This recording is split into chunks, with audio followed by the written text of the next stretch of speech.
오늘은 이 여호수아를 생각하면서 이 어려운 때에 우리가 어떤 생각, 어떤 마음, 어떤 자세로 어떤 사람이 되어 남은 인생을 살아야 되는가를 보고 배우면 좋겠습니다. 첫째로 여호수아는 어떤 사람일까요? 그는 주변 사람들로부터 신뢰받는 신앙 인격을 갖춘 훌륭한 젊은이였습니다.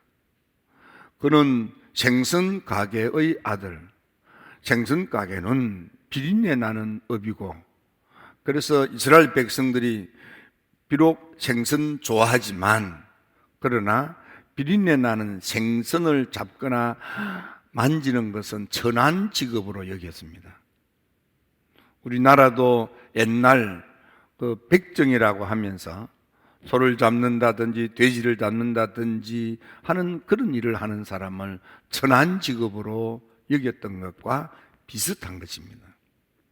다시 말하면 천한 직업, 가문에 있어서는 흙수저와 같은 젊은이다, 그리 생각해도 됩니다. 그럼에도 불구하고 이스라엘의 12지파 가운데 가장 힘있는 지파가 에브라임 지파입니다. 이 에브라임 지파의 대표로 선출되어서 참여했다는 것은 이거는 대단한 기적입니다. 얼마나 어줍지 않은 이 젊은이가 훌륭했으면, 주변 사람들로부터 신뢰받고 존중받았으면 지파의 대표자가 되어서 모세 앞에 나왔겠습니까? 생각하건대 이 여호수아는 대단히 믿음이 좋아서 주변 사람들로부터 참 믿음이 좋은 젊은이로 알려졌던 것 같습니다. 뿐만 아니라 그는 주변 사람들과 사귐이 좋아서 적이 없었습니다. 그래서 지파 안에서 모든 사람들이 이구동성으로 우리 지파의 대표자는 여호수아다, 이렇게 청구를 받았겠습니까? 어줍지 않은 집안인데 지파의 대표자가, 그것도 가장 힘이 있는 에브라임 지파의 대표자가 됐다는 것은 바로 이 여호수아가 얼마나 신뢰받는 신실한 젊은이였는가, 그걸 볼 수 있는 그런 장면입니다. 여호수아는 상당히 성격이 밝고 낙천적이며 특히 신앙의 안목을 갖고 미래를 낙관하는, 희망과 꿈을 꾸는, 불가능이 아니라 가능성을 보고 늘 주변 사람들에게 좋게 말하는 그런 사람이었던 것으로 보여집니다. 그래서 12명의 정탐꾼이 40일 동안 가나안을 돌아보고 왔을 때에 그들이 빈손으로 오지 않고 포도송이와 그리고 무화과 그리고 석류를 들고 옵니다. 포도송이가 얼마나 크냐 하면 한 사람이 들고 올 수가 없어서 장대에 걸고 두 사람이 어깨에 메고 왔다, 이렇게 되어져 있습니다. 그래서 그들이 40일 동안 이렇게 가나안 땅을 돌아보고 올 때에 그들이 이렇게 말합니다. 그 땅은 정말 좋은 땅이라고. 그러면서 그 엄청나게 큰 포도송이를, 두 사람이 어깨에 메고 온 포도송이를 보여주는 것입니다. 과연 그 땅은 젖과 꿀이 흐르는 땅이고 그 땅에서 난 과일이 이겁니다 하고 보여주었어요. 12명의 정탐꾼이 와서 처음 보고할 때에 그 다음이 문제입니다. 분명히 그들이 포도송이를 장대에 끼워서 어깨에 메고 그렇게 왔습니다. 석류와 무화과를 가지고 왔습니다. 그리고 보여줍니다. 야, 그 땅 가봤더니 정말 젖과 꿀이 흐르는 땅이다. 그 땅에서 하는 과일이 이겁니다 하고 보여줬어요. 여기까지는 12명의 정탐꾼이 이구동성으로 똑같은 말을 합니다. 문제는 그 다음부터입니다. 모세가 보낸 땅은 가서 보니까 과연 젖과 꿀이 흐르고 이것이 그 땅의 과실입니다 했던 그들. 그런데 그들이 말이 달라지기 시작합니다. 그 땅에 사는 사람은 강하고 성읍은 견고하고 심히 큰 성읍입니다. 거기서 안악 자손을 보고 이 대장부들을 보았습니다. 그래서 그들은 우리가 그들을 이길 수 있는 능력이 우리한테 없습니다. 그 다음에 가서는 그 땅에는 사람 살 땅이 못 됩니다. 그 땅은 사람을 잡아먹는 땅입니다. 또 그 기골이 장대한 그 사람 앞에서 우리는 메뚜기 떼 같습니다. 10사람이 그렇게 해석을 하기 시작하는 겁니다. 하지만 여호수아와 갈렙 두 사람만은 한결같은 믿음으로 신앙의 고백을 하는 것입니다. 저 사람들 말처럼 저 땅은 젖과 꿀이 흐르는 땅입니다. 그 땅에 살고 있는 사람은 기골이 장대한 사람 맞습니다. 성읍도 견고한 건 맞습니다. 하지만 저들을 보호하는 신은 떠났고 능력 많으신 하나님이 우리와 함께 하시고 하나님이 기뻐하심으로 하나님이 저 사람들을 우리 손에 붙여주셨기 때문에 비록 저 사람이 기골이 장대하고 우리가 볼 때 저 사람들이 우리보다도 훨씬 더 상황과 조건과 능력에 있어서 우리보다 낫지만 하나님이 우리 편이기 때문에 하나님이 되게 하시기 때문에 하나님이 도와주시기 때문에 저 사람들은 우리 밥입니다. 저 사람들 아무것도 아닙니다. 눈으로 볼 때는 대단한 것 같지만 하나님이 우리 등 뒤에 계시기 때문에 저 사람들은 아무것도 아닙니다. 저 사람들은 여러분들 두려워하지 마세요.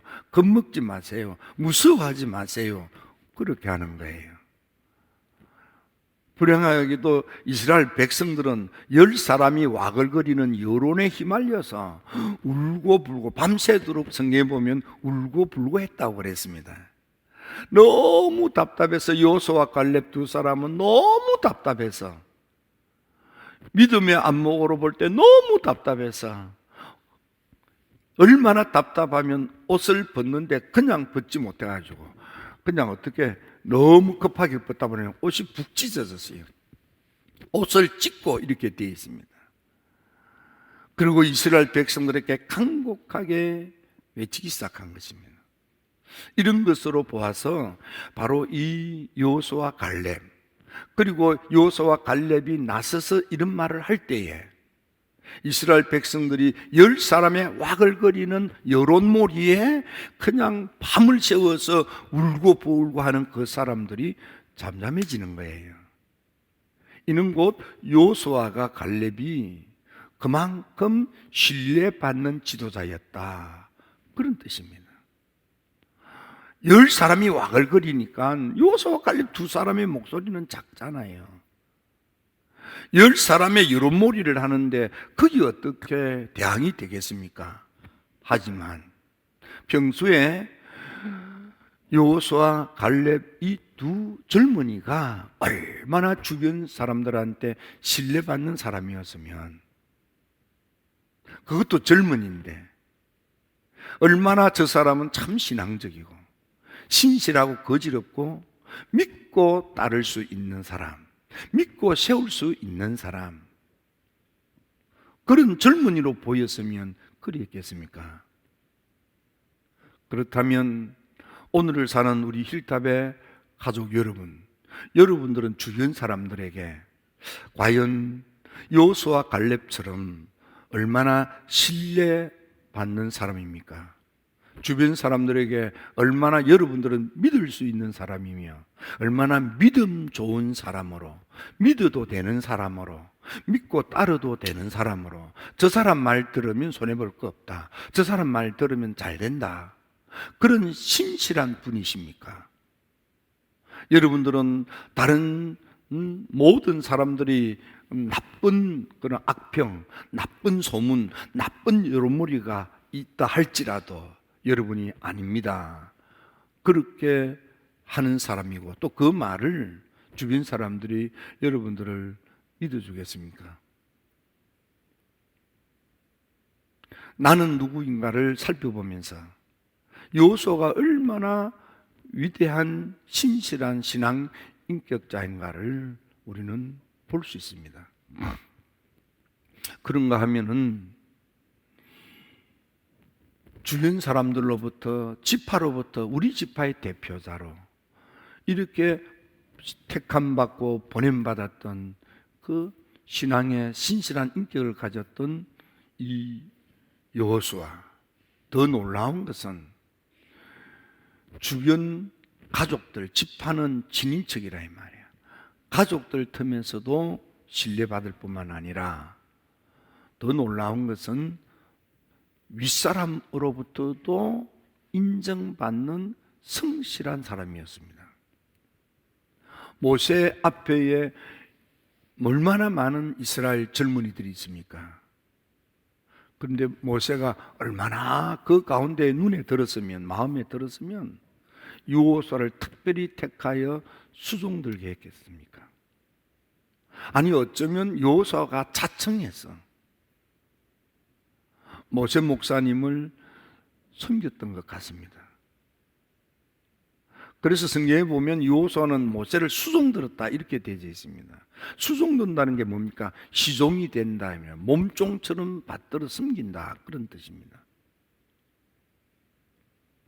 모세는 다른 사람의 도움 받는 것은 오히려 부담스러웠을 겁니다. 그러나 여호수아의 도움은 너무 행복한 거예요. 여호수아의 도움은 기쁜 거예요. 여호수아의 도움은 부담이 안 되는 거예요. 다른 사람이 가까이 와서 돕는 것은 늘 부담이 되는 거예요.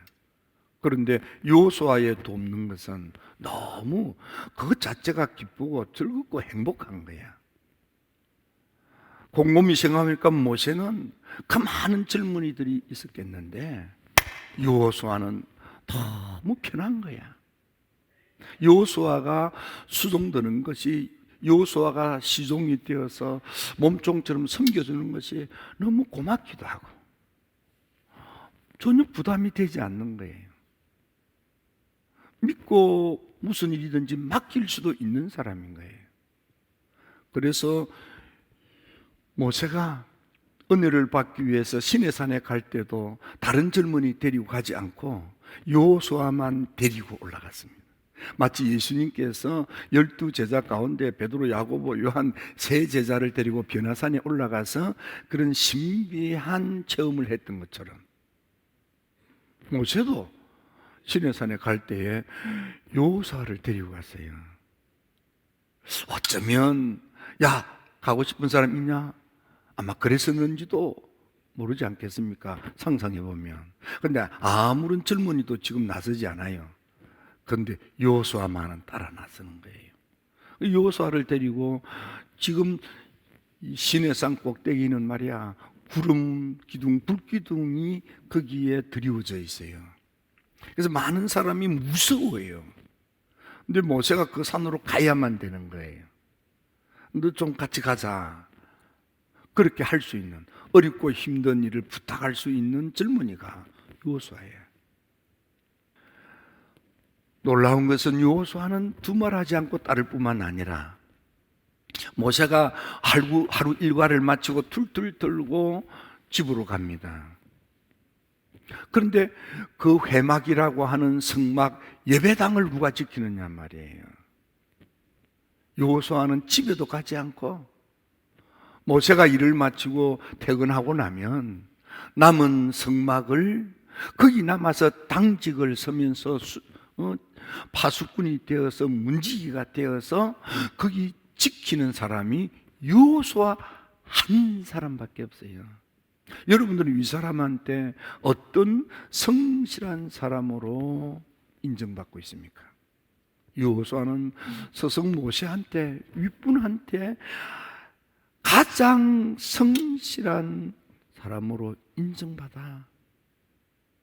그래서 그에게 기름 부으심이, 이미 기름 부으심이 있지만은 다 두 손을 얹고 기도하고 얼마나 기도했으면 마지막 34장에 가서는 드디어 이미 여호수아 안에 있는 그 영이 폭발하여, 영적으로 충만하여 아주 화산이 폭발하듯이 뻥 터져서 드디어 모세가 꿈꿨던 하나님의 부르심 사명을 완수함으로 이스라엘 백성들이 적과 꿀이 흐르는 아름다운 땅,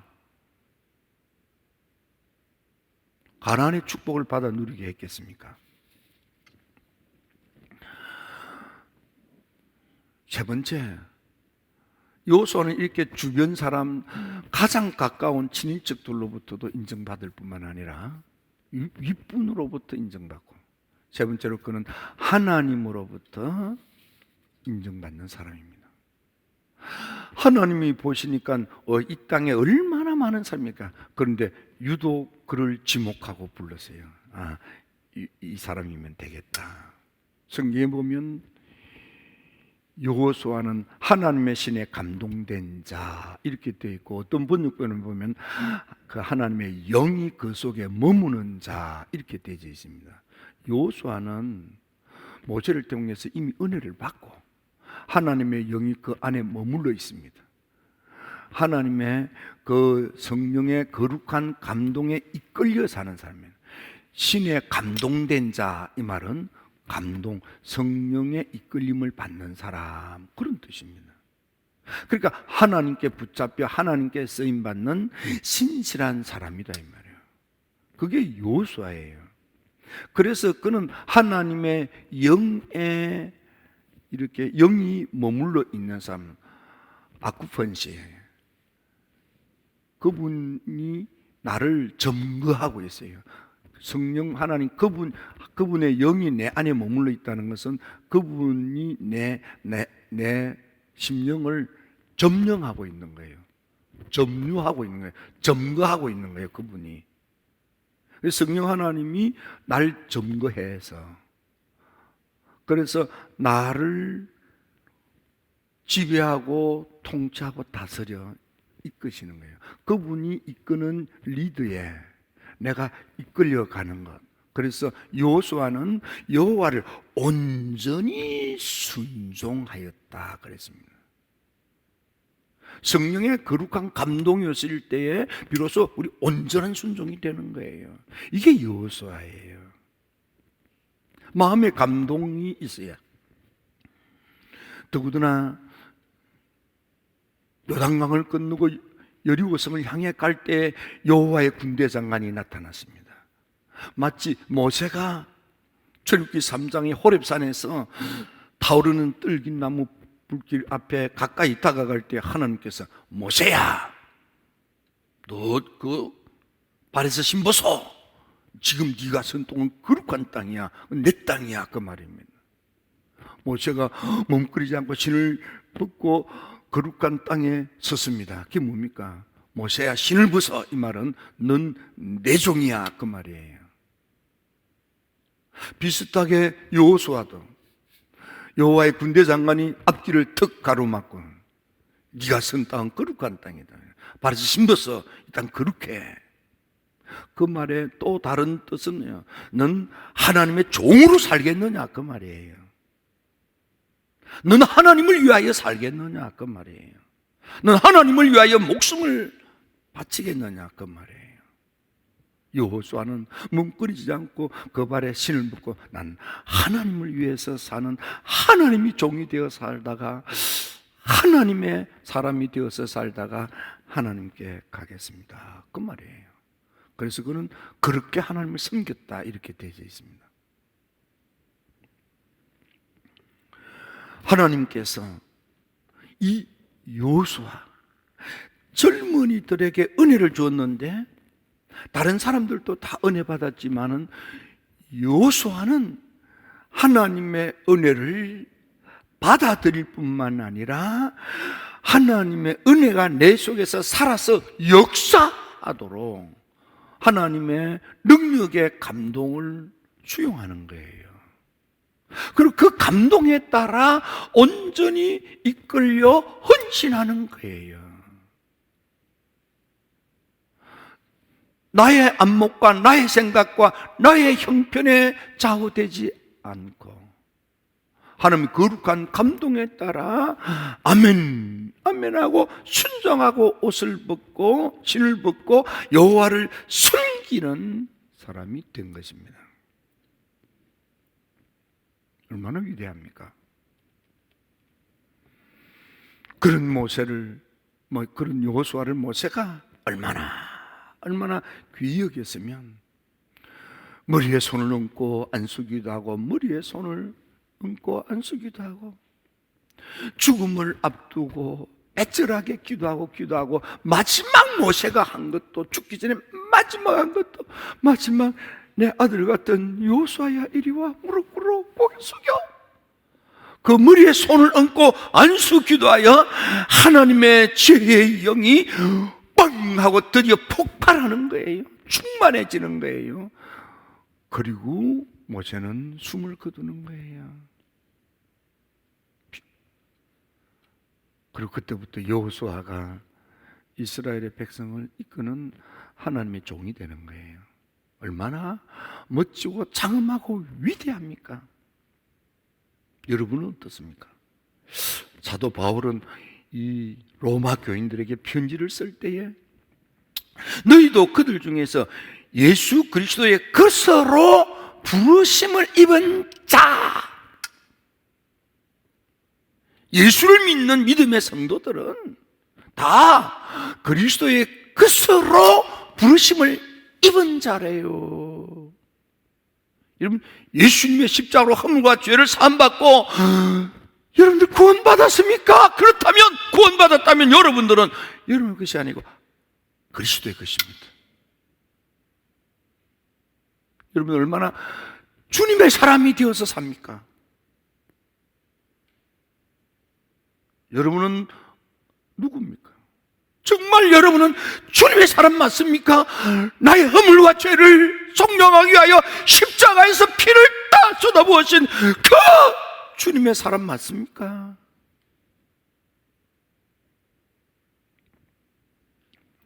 바울은 고린도 교회 교인들에게 이야기합니다. 너희가 누구냐면 너희는 그리스도의 것이고 그리스도는 하나님의 거야. 왜? 핏값 주고 샀기 때문에.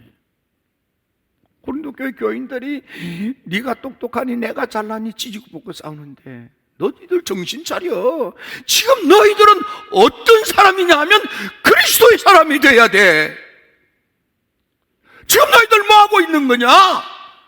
그 이야기예요. 지금 정신 똑바로 차려. 너 그리스도의 사람이냐 이 말이야. 너가 그리스도의 사람으로 그리스도를 위하여 뭘 하고 있느냐 이 말이에요. 갈라디아 교인들에게도 사도 바울이 외칩니다. 너희가 누구냐면 너희는 그리스도에 속한 자야. 그리스도의 사람이야. 그래서 그리스도의 사람이기 때문에 비로소 아브라함의 자손이 되고 언약의 약속을 유업으로 있는 상속자가 될 수 있다고 그랬습니다. 그리스도의 사람. 그리스도의 사람이 누굽니까? 그게 바로 그리스도인입니다. 그리스도인이란 그리스도를 위하여 죽을 수도 있는 사람.